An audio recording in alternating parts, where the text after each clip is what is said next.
અવારનવાર વિવાદોમાં સંભળાયેલી રાજકોટની civil hospital ફરી એક વખત માનવતાને નેવે મૂકી હોય તેવા દ્રશ્યો સામે આવ્યા।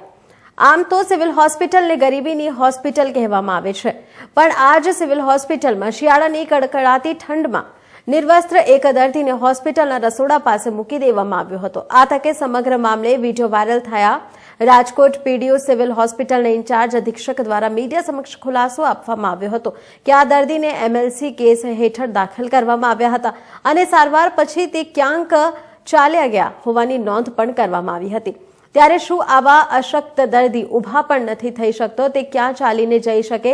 ત્યારે હાલ સમગ્ર મામલે સિવિલ ઇન્ચાર્જ અધિક્ષક દ્વારા હોસ્પિટલના સીસીટીવી કેમેરા જોઈ ઘટના પાછળ જે કોઈ જવાબદાર હશે તેના ઉપર કાયદેસરની કાર્યવાહી કરવામાં આવશે તેવી બાહેંધરી આપવામાં આવી હતી।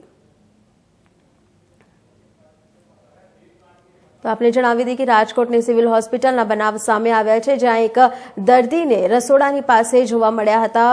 કડકડાતી ઠંડી વચ્ચે ફર્શ ઉપર દર્દી જોવા મળ્યા। સીસીટીવીના આધારે તેની તપાસ પણ કરવામાં આવશે। નિર્વસ્ત્ર હાલતમાં દર્દીને જોવા મળ્યા હતા। ડોક્ટરો કહે છે કે આ માનસિક રીતે સ્વસ્થ નથી। ત્યારે આવા બનાવ સામે આવ્યા છે, જે દર્દી ચાલતા પણ નથી શકતા તે ફર્શ ઉપર કેવી રીતે આવ્યા તે સીસીટીવીના આધારે તપાસ કરવામાં આવશે।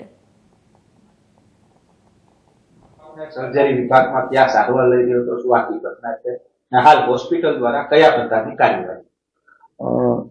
એ દર્દી જે છે એ 20 તારીખે સાંજના 7:30 વાગે દાખલ કરવામાં આવેલ હતા અને એમએલસી કેસ હતો।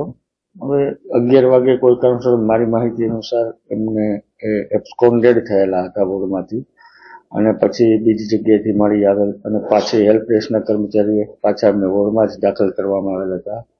આ સમગ્ર કિસ્સામાં શું હકીકત છે તે બાબતની સીસીટીવી ફૂટેજ, તે વોર્ડના ઇન્ચાર્જ, વોર્ડના રજિસ્ટર અને આ બધાને નિવેદન લઈ એની તપાસ સમિતિ અને જે સત્ય હકીકત ખરેખર શું થયું છે, સત્ય હકીકત શું છે એ જાણ્યા બાદ જ આપણે આગળ કંઈક બોલી શકશું। અને જે કોઈ આની અંદર ઇન્વોલ્વ હશે, જો ગેરરીતિ કરીને આ રીતનું કૃત્ય થયેલું હશે તો તેની ઉપર કડકમાં કડક પગલાં લેવામાં આવશે।